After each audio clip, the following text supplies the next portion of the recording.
Everyone and welcome to my YouTube channel study made easy by Aastha. पिछले कुछ videos में हमने अपना ज्योग्राफी का first chapter India size and location complete कर लिया है। आज हम लोग शुरू करने वाले हैं अपने इकोनॉमिक्स के फर्स्ट चैप्टर के साथ, जो कि है the story of village Palampur.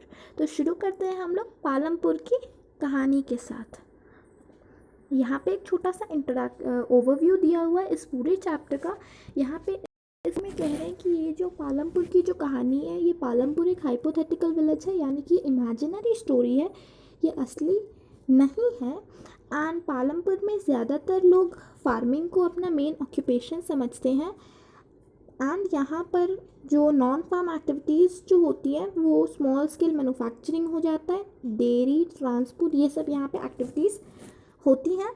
और ये जो प्रोडक्शन एक्टिविटीज़ होती हैं इनमें रिसोर्सेज चाहिए होते हैं, जैसे natural resources, man made resources, human effort चाहिए होता है, और इसके लिए पैसा भी चाहिए होता है। और इस चैप्टर में हम लोग पढ़ेंगे कि कैसे various resources they combine to produce the desired goods which we want and the services in a village in India. तो अब हम लोग इंट्रोडक्शन पढ़ लेते हैं पालमपुर का। तो देखिए, Palampur is a well connected with neighbouring villages and towns. Palampur जो जगह है ना, ये वेल कनेक्टेड है with the neighbouring villages and the towns. और पालमपुर से 3 किलोमीटर दूर एक बड़ा विलेज है जिसका नाम है रायगंज, है ना। और पालमपुर से रायगंज तक कनेक्ट करने के लिए बहुत सारे हमारे पास वेज हैं, ट्रांसपोर्टेशन की फैसिलिटीज़ अच्छी हैं, रोड्स की भी फैसिलिटीज़ अच्छी हैं। एंड जो सबसे नियरेस्ट टाउन है with to Palampur, it is Shahpur. और many kinds of transportation facilities are visible over here, such as bullock carts हो गए, टोंगास हो गए, बुगेज हो गए। बिकॉज ये जो पालमपुर है एक गाँव है, तो गाँव में आपको ज़्यादातर बुलक कार्ट्स, बुगोइस, टोंगास यही सब दिखने को मिलेंगे।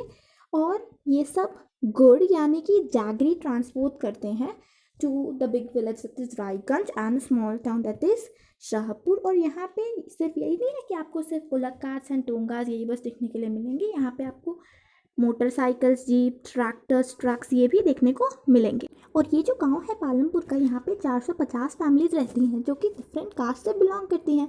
इन 450 में से 80 फैमिलीज अपर कास्ट से बिलोंग करती हैं। और ये फैमिलीज बहुत रिच हैं, इसीलिए इनके जो घर हैं यानी कि इनके जो हाउसेस हैं ना, ये बड़े घर होते हैं इनके, और ये ब्रिक से बने रहते हैं विथ सीमेंट प्लास्टरिंग। वहीं अगर हम लोग दूसरी ओर बात करें एससीज का यानी कि दलित्स का, तो वो 1/3 पॉपुलेशन कंप्रोमाइज़ करते हैं। तो 450 का 1/3 होता है 150, यानी कि पालमपुर में 150 पीपल आर एससीज और दलित्स। एंड ये लोग थोड़े पुअर होते हैं, इसीलिए इनके घर जो होते हैं ये स्मॉलर हाउसेज होते हैं, और ये कच्चे घर होते हैं जो कि मड एंड स्ट्रॉ से बने रहते हैं। बट एक अच्छी बात पालमपुर में ये है कि पालमपुर में इलेक्ट्रिसिटी, सारे घरों में इलेक्ट्रिसिटी की कनेक्शंस बहुत अच्छी हैं। एंड इलेक्ट्रिसिटी ट्यूबवेल्स में मदद करता है, और अगर किसी का छोटा बिजनेस है तो उसमें भी इलेक्ट्रिसिटी काम में आता है। इसी के साथ पालमपुर में 2 प्राइमरी स्कूल, एक हाई स्कूल भी है। और पालमपुर में एक प्राइमरी हेल्थ केयर भी है जो गवर्नमेंट के थ्रू रन किया जाता है, और एक प्राइवेट डिस्पेंसरी भी है जहाँ पे जो सिक पीपल होते हैं यानी कि जो बीमार लोग होते हैं वो ट्रीटेड किए जाते हैं। तो इसके साथ हम लोग कह सकते हैं कि पालमपुर में जो एजुकेशन का एंड हेल्थ केयर की जो फैसिलिटीज़ हैं they are very good. Then यहाँ पे कह रहे हैं कि पालमपुर जो है ये एक इमेजिनरी विलेज है, हमने पहले कह दिया था, ये हाइपोथेटिकल स्टोरी है। एंड इस स्टोरी में हम लोग डिफरेंट प्रोडक्शन एक्टिविटीज़ देखेंगे जो कि एक विलेज में टेक प्लेस होता है। And the other production activities referred to as non farm activities. जो नॉन फार्म एक्टिविटीज़ होती है, हम सभी को पता है दैट विलेज में जो विलेजेस इन इंडिया, उनमें जो मेन प्रोडक्शन एक्टिविटी जो होता है वो होता है फार्मिंग। पर इसी के साथ साथ नॉन फार्म एक्टिविटीज़ भी होती है, जैसे कि मैन्युफैक्चरिंग, ट्रांसपोर्ट, शॉपकीपिंग एक्सेट्रा। तो इन सब का भी हम लोग देखेंगे इस पालमपुर की कहानी में। आगे बढ़ते हैं हम लोग, तो आ जाते हैं हम लोग अपने नेक्स्ट टॉपिक की तरफ। ये है ऑर्गेनाइजेशन इन प्रोडक्शन। तो देखिए, अगर आपको कोई भी प्रोडक्शन अगर सेटअप करना है, कोई भी बिजनेस अगर आपको सेटअप करना है, तो there are basically 4 main requirements. देखिए यहाँ पे लिखा हुआ है 4 मेन रिक्वायरमेंट्स है जो कि आपको फुलफिल करना होगा before you are starting with any production. जो फर्स्ट एंड फॉरमोस्ट रिक्वायरमेंट जो होता है वो होता है लैंड। ठीक है, आपको जगह चाहिए, लैंड चाहिए on which you are setting up your production business. And that land must be well versed with natural resources, water availability अच्छी होनी चाहिए, शॉर्टेज नहीं होना चाहिए, फॉरेस्ट मिनरल्स सब अच्छे होने चाहिए। सेकेंड मेन रिक्वायरमेंट होता है लेबर। जो लेबर मतलब वो लोग जो आपके काम में आपकी मदद करते हैं, ठीक है। और किसी किसी प्रोडक्शन एक्टिविटीज़ में हमें एजुकेटेड लेबर्स चाहिए होते हैं, जबकि किसी एक्टिविटीज़ में हमें मैनुअल वर्क फिजिकल वर्क करने के लिए स्ट्रॉन्ग लेबरस चाहिए होते हैं, ठीक है। तो this is again one more necessity for setting up A production. Third necessity जो आता है वो होता है फिजिकल कैपिटल। कैपिटल मतलब बेसिकली हम लोग मनी से इस चीज़ को रिलेट कर रहे हैं, ठीक है। तो कैपिटल होता है the variety of inputs required at every stage during the production. Capital दो तरह के होते हैं, एक होता है फिक्स्ड कैपिटल और एक होता है वर्किंग कैपिटल। फिक्स्ड कैपिटल क्या होता है ये देख लेते हैं। सबसे पहले हम लोग देखिए, जो टूल्स हो गया या फिर जो मशीन्स हो गए, जो बिल्डिंग्स हो गए, वो सारे जो आपके प्रोडक्शन में जो ये सारी चीज़ें हो गई ना, टूल्स हो गए, मशीन्स हो गए, बिल्डिंग्स हो गई, इन सबको आपने एक बार खरीद लिया तो ये आपके प्रोडक्शन में सालों साल तक आपकी मदद करेंगे। ऐसा नहीं है कि आपने एक बार एक बिल्डिंग खरीद लिया, अब next year you must change it. No, it will be with you for years long, and that is known as fixed capital, like somewhat like one time investment type of. Next होता है working capital. अब देखिए raw materials जो हो गया या फिर जो मनी इन हैंड हो गया, वो सारे वर्किंग कैपिटल कहलाता है, जिनका आपको यूज़ हर दिन पड़ता है, ठीक है। And the money, some of the money, वो हमेशा हम लोग को रिक्वायरमेंट रहता है for production to make payments and buy necessary items. So there must be some money in your hand if you are setting up the production business. And एक fourth requirement भी होता है जिसे हम लोग ह्यूमन कैपिटल कहते हैं, यहाँ पे दिया हुआ देखिए, एक मिनट। फोर्थ रिक्वायरमेंट भी होता है जिसे हम लोग ह्यूमन कैपिटल कहते हैं। अब ह्यूमन कैपिटल मतलब एक आदमी का, अगर वो कोई प्रोडक्शन अगर आप सेटअप कर रहे हो तो एक पर्टिकुलर पर्सन का उसमें नॉलेज लगता है, उसमें इंटेलिजेंस लगता है for making that production successful, उसे हम लोग ह्यूमन कैपिटल कहते हैं। ह्यूमन कैपिटल के बारे में और डिटेल में हम लोग अपने नेक्स्ट चैप्टर में पढ़ेंगे। आगे बढ़ते हैं हम लोग। देखिए फैक्टर्स ऑफ प्रोडक्शन क्या होता है। Every production is organized by combining land, labour, physical capital and human capital which are known as factors of production. कोई भी प्रोडक्शन जो होता है वो एक कॉम्बिनेशन होता है of land, labour, physical capital and human capital, और इन्हीं चार चीज़ों के कॉम्बिनेशन को हम लोग कहते हैं factors of production. Okay, and now let's read to the farming in Palampur. Palampur में farming is the main occupation of the people and 75% of the people in Palampur are occupied as farming, मतलब their main occupation is farming। अब उनका या तो खुद का land हो गया या फिर they are land labourers but they are related to land for their earning of the money. And since 1960 in Palampur there has been no expansion of the land area under cultivation। तो 1960 से लेकर के 1960 तक there was been no expansion of the land area which was used for cultivation। But अभी पालमपुर में जो waste lands जो है मतलब which are not in use, वो वाले लैंड्स को भी we are converting it into cultivated land and there exists no further scope to increase farm production by bringing new land under cultivation। So now let's move forward. Is there a way we can grow more than one crop on a same piece of land? So Palampur would resemble a village in the western part of the Uttar Pradesh। Palampur में there is no land which is left idle, मतलब किसी भी land को like without use, बिना use का वहाँ पे कोई भी लैंड नहीं है, मतलब every land is useful in Palampur. During a rainy season kharif farmers grow jowar and bajra, these plants are used as cattle feed. बारिश के मौसम में जैसे हम लोग खरीफ भी कहते हैं, फार्मर्स जो हैं वो जोवर एंड बाजरा ग्रो करते हैं। This jowar and bajra they are used as a cattle feed।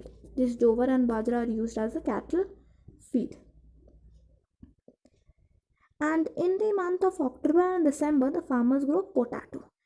Then जब विंटर सीजन जब आ जाता है which is known as rabi, at that time the farmers grow the wheat.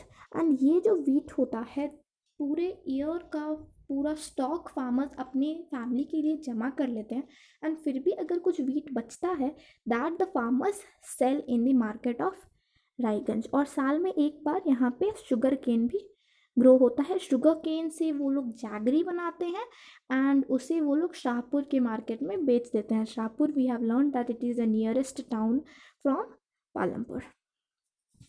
The main reason why farmers are able to grow 3 different crops in a year is due to the well developed system of irrigation.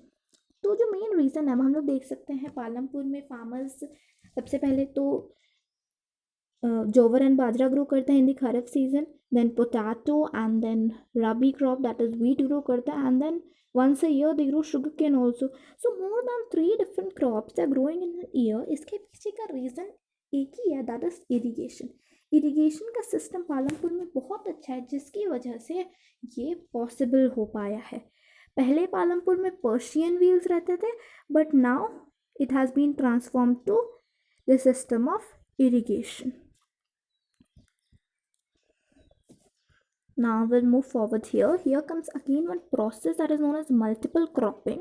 तो देखो यही जो हमने पढ़ा इसी को multiple cropping कहते हैं। To grow more than one crop on a piece of land during an year is known as multi cropping.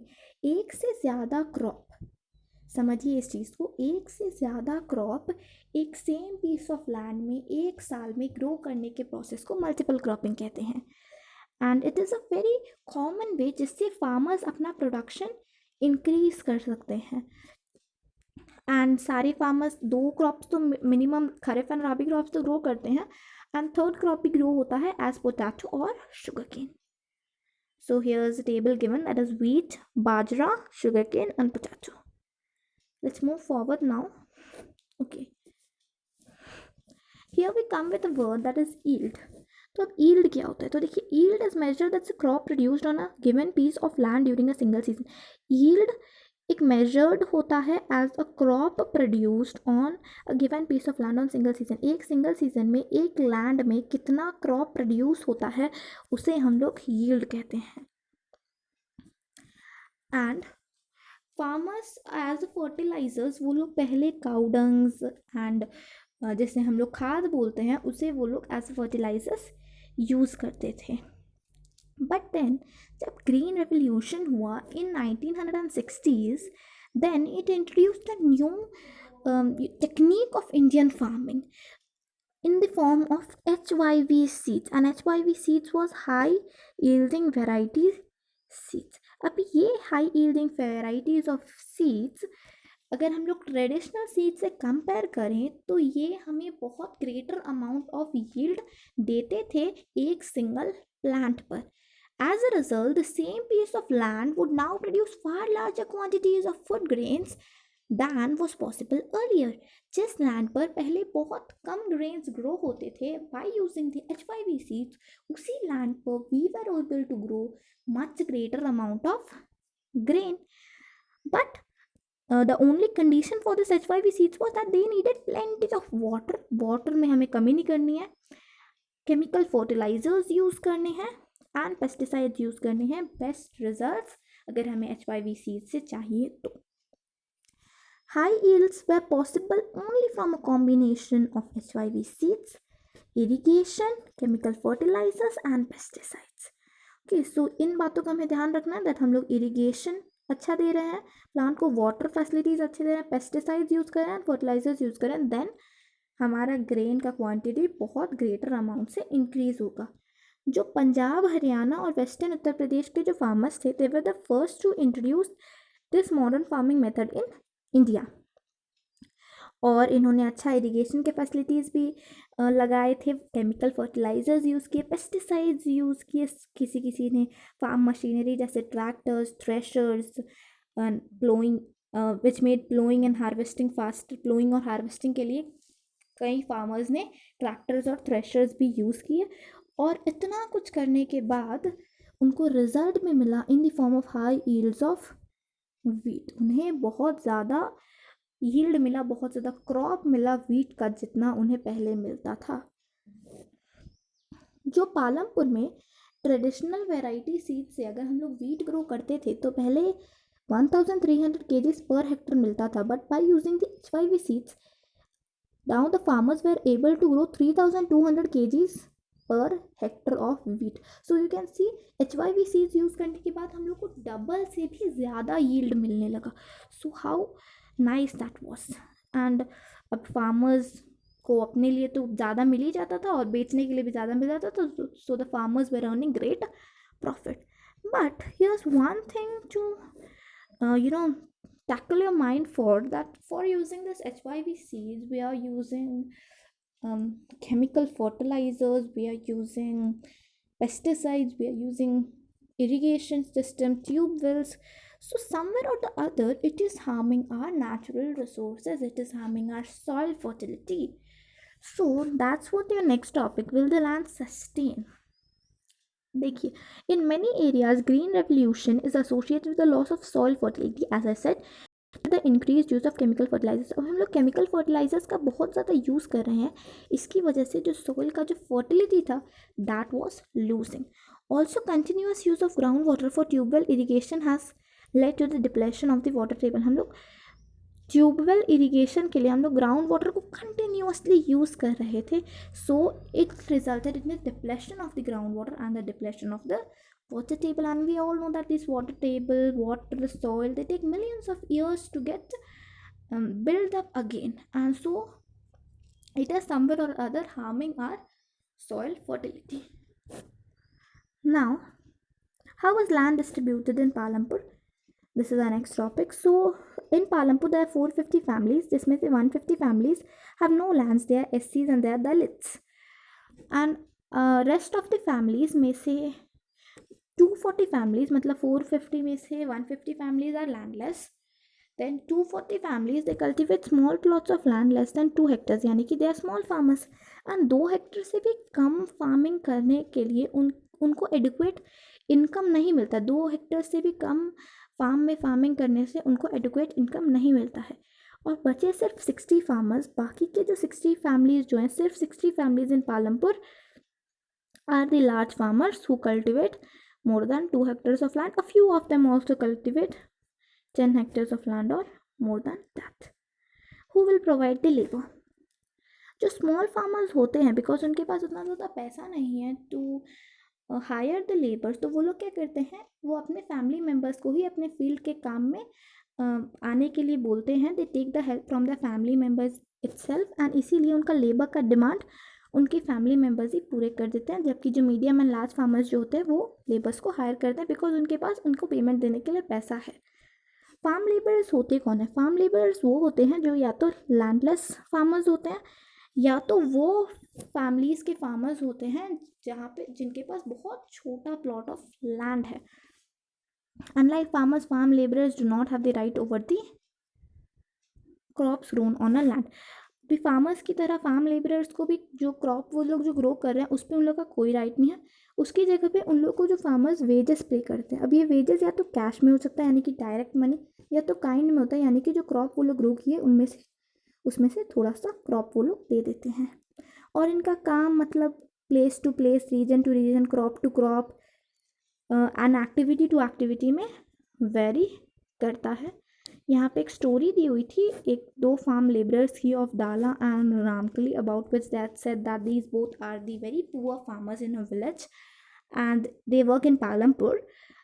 And the minimum wage for the farm laborers which was set by the government was 300 rupees per day, but this person who was Dala, he gets only 160 rupees per day, and there is very heavy competition between the farm laborers, and so he agreed to work on such a small wage also.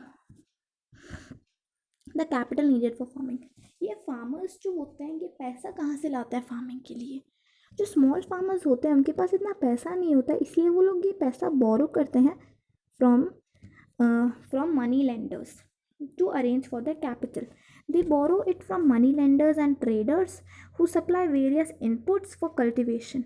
और ये money lenders और traders जो loan देते हैं इनका rate of interest जो होता है वो बहुत हाई होता है, and they put the farmers in great distress. बहुत फोर्स करते हैं वो लोग फार्मर्स को to repay the loan which is not good. जबकि हम लोग दूसरी तरफ अगर बात करें मीडियम फार्मर्स और लार्ज फार्मर्स का, तो उन लोग फार्मिंग करते हैं. So now we will move forward with sale of surplus farm products. तो जो स्मॉल फार्मर्स जो होते हैं उनके पास तो पहले से ही कम यील्ड है, तो वो लोग बेच नहीं पाते जो भी वो लोग ग्रो करते हैं, एंड वो चीज़ वो लोग अपने ही फैमिली कंजम्पशन के लिए, फैमिली नीड्स के लिए रख लेते हैं. एंड जो medium farmers and large farmers जो होते हैं वो अपना जो भी ग्रो जो किया है वो लोग फील्ड में, फॉर एग्जांपल वीट, वो लोग मार्केट में सप्लाई कर देते हैं. देन ये फार्मर्स इतने पैसे के साथ करते क्या है? Here's farmer name given that is Tejpal Singh. तो ये क्या करते हैं अपने पैसे के साथ, ये हम लोग देख लेते हैं. Tejpal Singh is a large farmer, मतलब he is a rich farmer. And Tejpal Singh what does he does is, जो the money which is earned, he saves the money for buying the capital for the next season के लिए वो money save कर लेता है. और else he arrange for the capital, they are able to arrange for the capital for farming from their own savings, ताकि next season में उनको पैसे की कमी ना हो, अपनी ही सेविंग्स में से वो लोग पैसा निकाल के नेक्स्ट सीज़न भी फार्मिंग कर सके. और कुछ फार्मर्स अपने इस पैसे के साथ कैटल यानी कि गाय, ट्रक्स या फिर शॉप्स खरीद लेते हैं. ठीक है, अभी ये पूरा हमने जो पढ़ा अभी तक, ये हमने फार्मिंग के बारे में पढ़ा. ठीक है, अब हम लोग नॉन फार्म एक्टिविटीज़ पढ़ते हैं which have been took place in Palampur. As we have already studied the 75% of the people in Palampur are active in farming, but there are still 25% of the people who are employed in non-farm activities. So the first major non-farm activity is dairy. It is very common in Palampur, and people अपने लोग अपने buffaloes को and गाय को they feed with jowar and bajra which grow in the rainy season, as we have already discussed. And the milk which is being obtained, that is being sold to Raiganj, which is a nearby large village. And there are दो traders हैं जो कि Shahpur town से आए हैं, and they have set their come chilling centers at Raiganj. come chilling centers मतलब like dairy like centers at Raiganj, from where the milk is transported to far away towns and cities. So this was a non-farm activity of Palampur, that is dairy. Now we'll move forward with an example of small scale manufacturing in Palampur. At present, less than 50 people are engaged in manufacturing in Palampur. Palampur में 50 से भी कम लोग हैं जो manufacturing में involve हैं. Unlike the manufacturing that take place in big factories in the towns and cities, manufacturing in Palampur involves very simple production methods and are done on a small scale. अब manufacturing मतलब ऐसा नहीं है जैसे बड़ी cities में होता है in big factories and all. Palampur में जो मैन्युफैक्चरिंग होता है that is done from very simple production methods and that is done on a small scale. छोटे एरिया में it is been done, and they are mostly at home or in fields with the help of the family labor. They take the help of the family itself, and rarely बहुत कम possibilities हैं of hiring the labor. ज़्यादातर family members ही production में, manufacturing में help करते हैं. Then again next one is the shopkeepers of Palampur. Palampur के shopkeepers. तो people involved in trade are not many in Palampur. The traders of Palampur are shopkeepers who buy various goods from wholesale markets in the cities and sell them in the village. Palampur के लोग हैं वो shopkeepers हैं जो goods buy करते हैं at the wholesale rate from the markets जो cities में हैं, and then वो लोग village में उसी चीज़ को retail rate में बेच देते हैं और वो लोग profit कमाते हैं. And there are n number of shops which you can see in the village, and a few of them are close to the bus stand, and mostly they all sell the eatables. We'll move forward with the last non-farm activities, that is transport. There are a variety of vehicles on the road connecting Palampur to Raiganj. At the starting of the chapter we have studied that Palampur से Raiganj तक जाने के लिए there are very good transportation facilities. Rickshaw walas, tonga walas, jeep, tractor, truck drivers, and people driving the traditional bullock cart and bugoy are the people in the transport services. जो पालमपुर में जो rickshaw वालाज हैं, जो तोंगा वालाज हैं, जो jeep, tractor, truck drivers हैं, या फिर जो बुलक कार्ट जो ड्राइव करते हैं, जो बगोई जो ड्राइव करते हैं, वो सब ट्रांसपोर्टिंग सर्विसेज में इन्वॉल्व होते हैं। अब ये लोग जो हैं, ये लोगों को एक जगह से दूसरी जगह, नॉट ओनली लोगों को, सामान को भी, अगर किसी को अगर अपना सामान भेजना है तो एक जगह से दूसरी जगह ट्रांसपोर्टेशन में मदद करते हैं, एंड इन रिटर्न वो उनको पैसा मिलता है उस चीज़ का। एंड ये चीज़ जो है ये एक फास्ट डेवलपिंग सेक्टर है पालमपुर में। So with this we have learned all the non-farming activities also which took place in Palampur, and with this we have completed our chapter, that is the first chapter of economics, which is the story of village Palampur. I wish that you had understood the whole chapter. If you have any doubts regarding this chapter, please do ask me in the comment section, and please do subscribe to my channel Study Made Easy by Astha. Hit the like button to this video and share this video with your friends also. Thank you.